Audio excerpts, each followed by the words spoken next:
हरियाणा की हर अपडेट के लिए बेल आइकन दबाएं और सब्सक्राइब करें STV हरियाणा न्यूज। नमस्कार, खास खबर में आपका स्वागत है। आपके साथ मैं हूं खालिद हसन।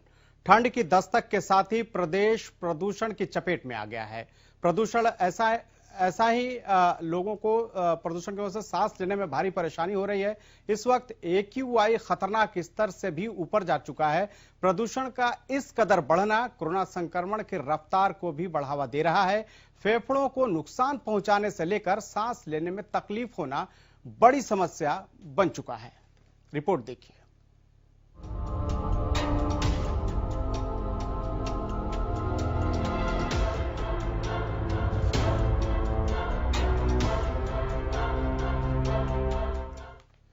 तो प्रदूषण के चलते हवा की गुणवत्ता में गिरावट आई है। इसके अलावा ऐसी आबो हवा से लोग बीमारियों की चपेट में आ रहे हैं, लेकिन फिलहाल इस पर रोक लगाने के लिए कोई बड़ा कदम नहीं उठाया जा रहा है।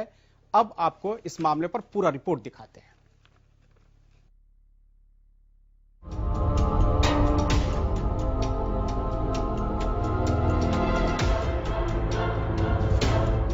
हरियाणा में वायु प्रदूषण की स्थिति प्रतिदिन बिगड़ती जा रही है। ठंड की दस्तक के साथ ही दिल्ली और आसपास के क्षेत्रों में वायु प्रदूषण का प्रकोप बढ़ने लगा। केंद्रीय प्रदूषण नियंत्रण बोर्ड के आंकड़ों के अनुसार दिल्ली के साथ गुरुग्राम और NCR के दर्जन भर शहर प्रदूषण के लिहाज से रेड जोन में ही चल रहे हैं, जिसके चलते लोगों को कई तरह की परेशानियों का सामना करना पड़ रहा है, जिसमें सांस लेने में दिक्कत के साथ साथ आंखों में जलन आम हो चली है। अंबाला में AQI लेवल 305 दर्ज किया गया। भिवानी में AQI लेवल 447 दर्ज किया गया। फरीदाबाद में AQI लेवल 426 दर्ज किया गया। गुरुग्राम में AQI लेवल 420 दर्ज किया गया। हिसार में AQI लेवल 455 दर्ज किया गया। करनाल में AQI लेवल 341 दर्ज किया गया। पंचकूला में AQI लेवल 173 दर्ज किया गया। पानीपत में AQI लेवल 554 दर्ज किया गया। रोहतक में AQI लेवल 34 दर्ज किया गया। सिरसा में AQI लेवल 435 दर्ज किया गया और सोनीपत में AQI लेवल 333 दर्ज किया गया। हमने आपको प्रदेश के अलग अलग जिलों का AQI लेवल दिखाया। इस AQI लेवल से अंदाजा लगाया जा सकता है कि किस क्षेत्र में प्रदूषण का स्तर क्या है और वो कितना स्वास्थ्य के लिए हानिकारक साबित होता है। अब आपको ग्राफिक्स के जरिए दिखाते हैं प्रदूषण से होने वाली बीमारियां। हर उम्र के लोगों को सांस संबंधी बीमारियां, बच्चों की स्मरण शक्ति पर असर, गर्भ में पल रहे शिशु पर भी प्रदूषण का प्रभाव, हर उम्र के लोगों में सर्दी खांसी की परेशानी, चर्म रोग बढ़ने के साथ ही कैंसर की संभावना, आंखों में जलन, खांसी, TB और गले में इंफेक्शन, साइनस, अस्थमा और फेफड़ों से संबंधित बीमारियां। प्रदेश के 10 शहरों का AQI बहुत खराब श्रेणी में माना जा रहा है। स्वास्थ्य के लिहाज से प्रदेश की हवा खतरनाक हो गई है। इसके नियंत्रण को लेकर अभी तक कोई ठोस कवायद नजर नहीं आ रहे। AQI लेवल 0 से 50 रहता है तो इसे अच्छी स्थिति में माना जाता है। इस स्तर पर प्रदूषण का प्रभाव न्यूनतम रहता है। AQI लेवल 51 से 100 रहता है तो इसे संतोषजनक स्थिति में माना जाता है। इस स्तर पर प्रदूषण होता है तो इसमें संवेदनशील लोगों को सांस लेने में तकलीफ होती है। AQI लेवल 101 से 200 रहता है तो इसे मध्य स्थिति में माना जाता है। इससे फेफड़े, अस्थमा और हृदय रोगियों को बेचैनी होने लगती है। AQI लेवल 201 से 300 रहता है तो इसे खराब स्थिति में माना जाता है। इस स्तर पर ज्यादातर लोगों को सांस लेने में तकलीफ होने लगती है। AQI लेवल 301 से 400 रहता है तो इसे बहुत खराब स्थिति में माना जाता है। इस स्तर पर प्रदूषण पहुंचता है तो इससे सांस की बीमारियों का खतरा बना रहता है। अगर AQI लेवल 401 से 500 रहता है तो इसे खतरनाक स्थिति में माना जाता है। इस स्थिति में स्वस्थ लोगों पर तो असर होता ही है, रोगियों पर बहुत ज्यादा असर होता है। प्रदूषण के बढ़ने से कोरोना का संक्रमण बढ़ने की संभावना और बढ़ गई है। साथ ही इससे शरीर की रोग प्रतिरोधक क्षमता भी काफी कम हो जाती है। अब देखना होगा इस हालात में कितनी जल्द कोई सख्त कदम उठाए जाते हैं। Bureau report, Haryana news.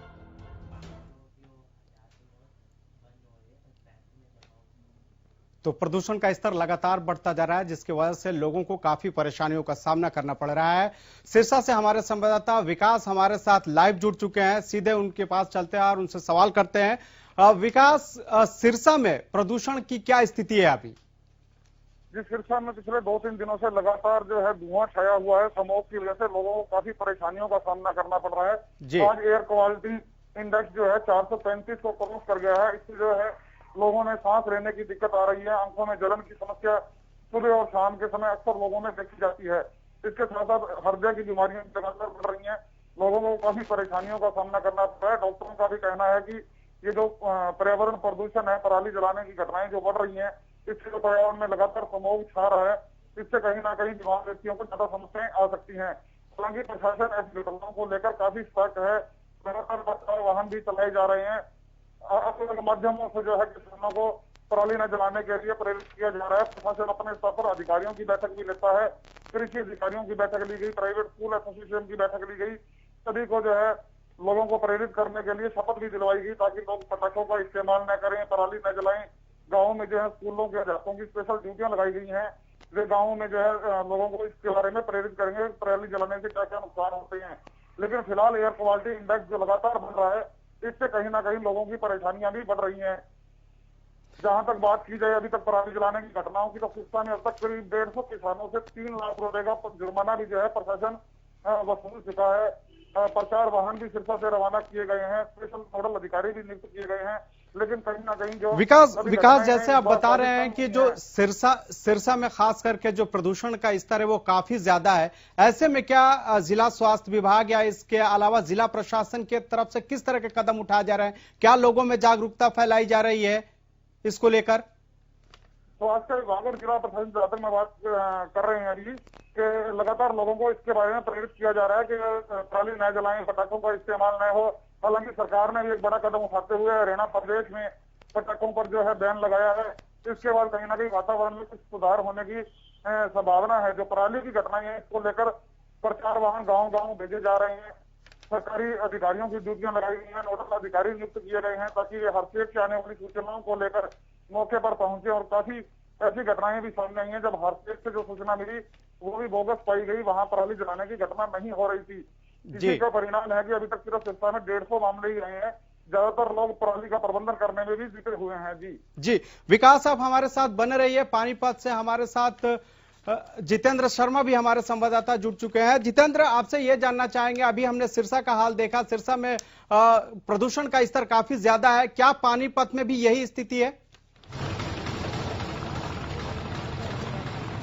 Sir मैं आपको बता दूं, देखिए जिस तरीके से पानीपत के अंदर आप अगर पानीपत में देखें तो लगातार जो है इंडेक्स जो है कहीं ना कहीं बढ़ रहा है और 5 से 41 मैं बताऊंगा कि एयर क्वालिटी जो है धीरे धीरे बढ़ती जा रही है, जिसके अंदर जो है कहीं ना कहीं वातावरण भी ऐसा हो रहा है कि फॉग की वजह से मैं बता दूं आपको, देखिए इस समय जो है एक खालिद और आप देख सकते हैं कि किस तरीके से इस समय भी जो है जलन होती है आंखों के अंदर और किस तरीके का मौसम है। और इस मौसम को देखते हुए पर्यावरण प्रदूषण भी दूषित हो रहा है और कहीं ना कहीं जो सामान्य रूप से मैं कहूंगा कि आप पानीपत के गांव की बात करें, गांव को छोड़ दें तो नेशनल हाईवे पर जो शेरशाह सूरी मार्ग है, अगर उसको भी देखेंगे तो कहीं ना कहीं वहां पर भी पराली जलाई जा रही है, लोग इस तरीके का इस्तेमाल करते हैं लेकिन उस पर कोई कार्रवाई नहीं होती। कल भी हमने एक ऐसा ही मामला जो है जिला उपायुक्त के ध्यानार्थ डाला था कि इस तरीके से लोग पराली जला रहे हैं, आप कार्रवाई कीजिए, लेकिन वो सैटेलाइट की बात करते हैं। तो कहीं ना कहीं ये भी कारण है जिसको लेकर सेंट्रल गवर्नमेंट से भी और सरकारें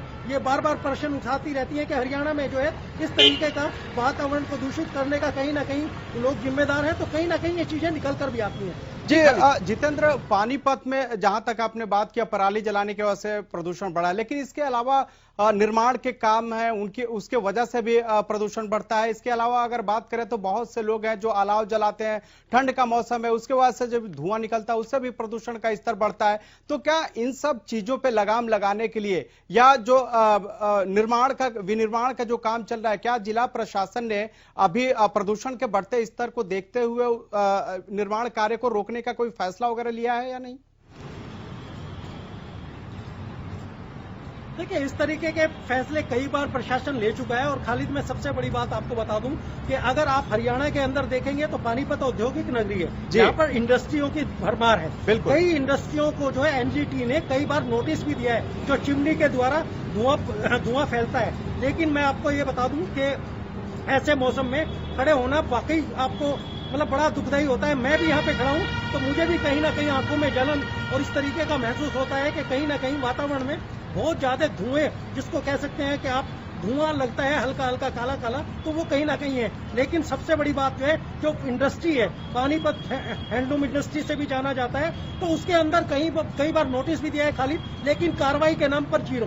कई बार लोगों ने जो आपने प्रश्न किया उसको लेकर भी निर्माण कार्य चालू है, लेकिन जिला उपायुक्त ने कई बार नोटिस दिए हैं कि पानीपत के अंदर हर तरीके से निर्माण कार्यों को रोका जाए, लेकिन फिलहाल अब भी निर्माण कार्य लगातार जारी है, जिस पर कोई रोक टोक नहीं है। लेकिन कागजों में जरूर ये निर्णय लिया जा चुका है कि पानीपत के अंदर कोई भी नए भवनों का निर्माण नहीं होगा। जी खालिद। चलिए जितेंद्र, इस तमाम जानकारी के लिए आपका बहुत बहुत शुक्रिया। तो जिस तरह से जितेंद्र बता रहे थे कि विनिर्माण को लेकर भी जिला प्रशासन की तरफ से निर्देश दिए जाते हैं, लेकिन उसकी भी अवहेलना की जाती है, और तस्वीरें भी आप साफ देख रहे हैं कि किस तरह से प्रदूषण का स्तर जो है वो लगातार प्रदेश में बढ़ता जा रहा है। विकास हमारे साथ सिरसा से बने हुए हैं। विकास, साथ ही आपसे ये जानना चाहेंगे कि दिवाली भी नजदीक है, और उससे पहले जिस तरह से सरकार ने भी फैसला लिया है कि दिवाली के मौके पर जो है पटाखे लोग कम जलाएं ताकि प्रदूषण का स्तर ज्यादा ना हो, क्योंकि दिवाली से पहले ही प्रदूषण का स्तर काफी बढ़ चुका है। ऐसे में आपको क्या लगता है, वहां जो पटाखा कारोबारी हैं उनसे बात हुई है, उनका क्या रिएक्शन है और आम लोग क्या सोचते हैं इसको लेकर? हरियाणा प्रदेश में जो पटाखों पर प्रतिबंध लगाया गया है, इससे कहीं ना कहीं पटाखा विक्रेताओं में मायूसी है। पटाखा विक्रेताओं का कहना है कि पूरे सीजन वे इंतजार करते हैं, और साल में जो अंतिम दौर में दीपावली के अवसर पर उनके पटाखों की बिक्री होती है। ऐसे में जो उन्होंने पटाखे बना रखे हैं उसको कहाँ अब खपाएंगे, ये उनके लिए बड़ी समस्या है। इसको लेकर वे लगातार प्रशासनिक अधिकारियों से भी संपर्क कर रहे हैं कि कहीं ना कहीं उन्हें कुछ राहत मिलनी चाहिए। इसी का सरकार ने जो फैसला लिया है एक बड़ा फैसला है, तो सरकार का यही मानना है कि कहीं ना कहीं पर्यावरण प्रदूषण को रोकने के लिए पटाखों पर प्रतिबंध जरूरी था, और घरेलू पटाखों का इस्तेमाल करने के लिए प्रशासन भी लोगों को जागरूक कर रहा है। लेकिन इसका कितना प्रभाव होता है ये आने वाला समय ही बताएगा, क्योंकि दीपावली नजदीक है।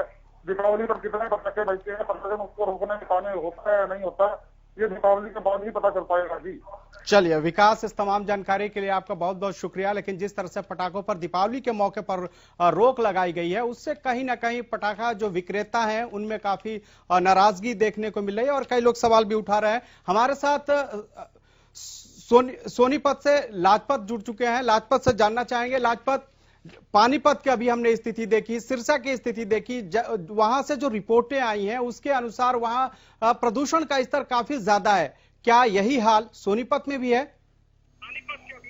जी बिल्कुल, अगर बात करें तो जिला सोनीपत में विभाग के हाथ खाली है। लगातार 2 नंबर से बम बिक रहे हैं और दिवाली का त्योहार नजदीक है। ऐसे में सवाली निशान खड़े होते हैं कि पोल्यूशन की जो काफी मात्रा बढ़ती हुई नजर आ रही है। आप मेरे साथ देख सकते हैं तस्वीरों में कि पीछे क्या स्थिति बनी हुई है। ये जो पोल्यूशन है ये बिल्कुल अपने आप में एक बयान करता है कि कितनी ज्यादा यहाँ पर पोल्यूशन हो सकता है।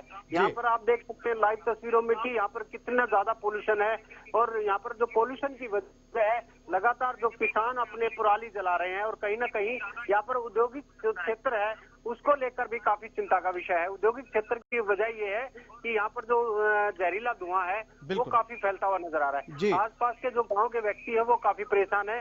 जो औद्योगिक क्षेत्र है उससे काफी फैक्ट्रियों पर प्रभाव पड़ता है। एक किसान है, उनसे जानने का प्रयास करते हैं कि औद्योगिक से कितना फर्क पड़ता है। जी आपको कितना पोल्यूशन है? ये औद्योगिक से ही कचरा जलाते हैं, प्रदूषण वो फैलता है, धुआं निकलता है, जहरीला, सांस लेना मुश्किल हो चुका, आंखों में जलन होती है। और जो बुजुर्ग आदमी है वे तो किसी तरीके से घर से बाहर निकलने को भी मशहूर हो गए हैं। तो क्या इससे दिक्कत होती है? जीव जंतुओं पर भी प्रभाव पड़ता हुआ? इसे जीव जंतुओं पर क्या है, सबसे पहले तो इंसान जो है, जो बुजुर्ग आदमी 60 साल से ऊपर के एज के हैं, उनका सांस दमा, आंखों में जलन, उन्होंने सांस लेना दूभर हो रहा है। दूसरा जीव जंतु सब धुएं की जहरीले। चलिए लाजपत, तो आप हमारे साथ जुड़े, तमाम जानकारियां आपने सोनीपत से पहुंचाई, इसके लिए आपका बहुत बहुत शुक्रिया। तो जिस तरह से अभी हम देख रहे हैं, सिरसा की बात करें, सोनीपत की बात करें, पानीपत की बात करें, लगातार प्रदूषण का स्तर बढ़ रहा है, जिससे लोगों की परेशानी बढ़ रही है। वक्त एक प्रदूषण को लेकर हम लगातार बात कर रहे थे। सिरसा, सोनीपत और पानीपत से हमारे संवाददाताओं ने जिस तरह से बताया, उसको देखते हुए ऐसा लगता है कि लगातार जो प्रदूषण का स्तर है वो बढ़ रहा है। हालांकि कई वजह पराली को लेकर भी लोग कह रहे थे कि पराली जलाने की वजह से ये प्रदूषण बढ़ रहा है, लेकिन इसके अलावा भी निर्माण से लेकर और जो फैक्ट्रियों से निकलने वाले धुआं है, या उसके अलावा अगर बात करें तो इस ठंड के मौसम में बहुत से ऐसे लोग हैं जो अलाव जलाते हैं, या फिर इसके अलावा कहीं भी लोग कूड़ा इकट्ठा करके आग लगा देते हैं, जिसके वजह से भी प्रदूषण का स्तर बढ़ता है। लेकिन सवाल यह है कि जब सर्दी की शुरुआत होती है तब सरकार भी जगती है और प्रदूषण को लेकर बड़े बड़े दावे किए जाते हैं, बड़ी बड़ी बातें होती हैं। लेकिन सवाल यह है कि आखिर बाकी के जो 8 महीना होता है, 9 महीना होता है, उसमें सरकारें क्यों नहीं जगती हैं? जब लोगों को परेशानी होने लगती है, सांस लेने की दिक्कतें आने लगती हैं, या इसके अलावा आंखों में जलन होती है, चुभन होती है, तभी जाके सरकार जगती है और फिर इस पर बातें होने लगती है और फिर दिवाली का मौका आता है और पटाखा बंद करने की बात उठने लगती है। लेकिन सवाल यह है कि समस्या यहीं खत्म नहीं होती है। समस्या खत्म करने के लिए सरकार को ऐसा पहल करना होगा ताकि पर्यावरण के जो बिगड़ते हालात हैं उसको सुधारा जा सके। जिस तरह से AQI लेवल बढ़ रहा है, उसको देखते हुए ऐसा लगता है कि लोगों को सांस लेने में कितनी दिक्कतें हो रही होंगी। अगर हम बात करें अंबाला में, तो AQI जो वहां लेवल है वहां 350 दर्ज किया गया है, काफी ज्यादा है। भिवानी में भी कुछ यही स्थिति है, 447 AQI लेवल है। फरीदाबाद में भी 426।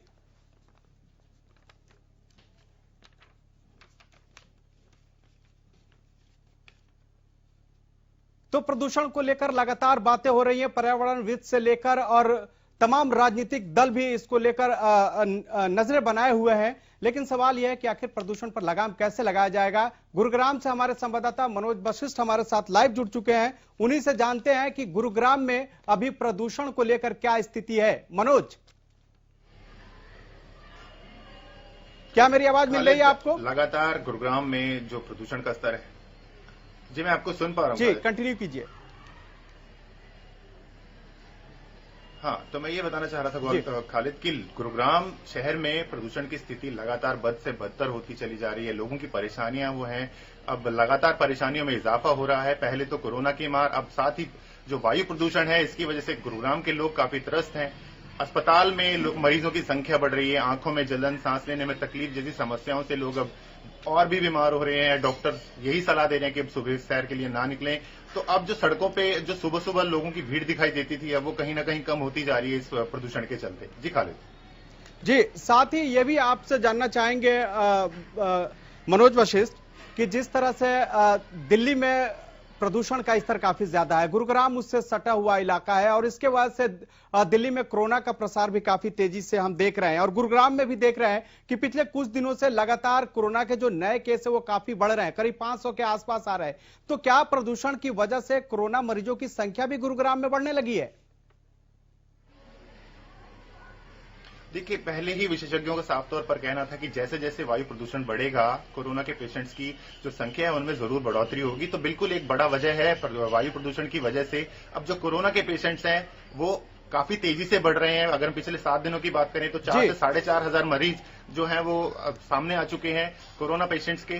तो ऐसे में अब लोग जो हैं वो उनको खासा ध्यान रखना होगा यहाँ पर, और साथ ही ये भी भागीदारी सुनिश्चित करनी पड़ेगी कि मास्क जरूर लगाएं, जरूरी काम हो तभी घरों से बाहर निकलें। जी खालिद। बिल्कुल। क्या जो मरीज पहुंच रहे हैं अस्पताल में, खास करके जो प्रदूषण से प्रभावित लोग हैं, क्या किस तरह की शिकायतें वो लोगों के सामने रख रहे हैं और डॉक्टर की तरफ से किस तरह की हिदायत दिए जा रहे हैं कि इस प्रदूषण के काल में अगर बुजुर्ग हैं, बच्चे हैं तो उन्हें किस तरह से संभल कर बाहर निकलना चाहिए या फिर क्या प्रिकॉशन लेना चाहिए? देखिए खालिद, मैं आपको बताना चाहूंगा सरकारी अस्पताल में जो बड़ी उम्र के लोग हैं, यानी कि जो 60 साल से ज्यादा के लोग हैं, वो ऐसे पेशेंट ज्यादा पहुंच रहे हैं जिनको हार्ट की कोई प्रॉब्लम है वो, और जो छोटे बच्चे हैं ऐसे मरीज ज्यादा पहुंच रहे हैं। उनको आंखों में जलन हो रही है और सांस लेने में तकलीफ हो रही है, सीने में जलन की शिकायत बता रहे हैं। ऐसे में डॉक्टर उनको यही सलाह दे रहे हैं कि आप बहुत जरूरी काम हो तभी घर से बाहर निकलें, वरना ये आपके लिए खासा नुकसानदेह साबित हो सकता है। जहां तक रही कोरोना पेशेंट्स की बात, तो कोरोना के पेशेंट्स भी लगातार बढ़ रहे हैं खालिद। तो ऐसे में अब जो स्वास्थ्य विभाग है उनके लिए भी चुनौतियां काफी ज्यादा बढ़ती दिखाई दे रही हैं। जी खालिद। बिल्कुल, चुनौतियां काफी बढ़ती दिखाई दे रही हैं। लेकिन मनोज वशिष्ठ, एक सवाल ये भी है कि ये जो गुरुग्राम का इलाका है, यहाँ पे इंडस्ट्री है, फैक्ट्रियां हैं, इसके अलावा निर्माण के कार्य भी बहुत तेजी से चलते हैं, जिसके चलते जो धूल कण है वो हवा में जाके वायु प्रदूषण को खराब करते हैं। क्या जिला प्रशासन ने इन सब चीजों पर रोक लगाने के लिए कोई जरूरी दिशा निर्देश जारी किए हैं?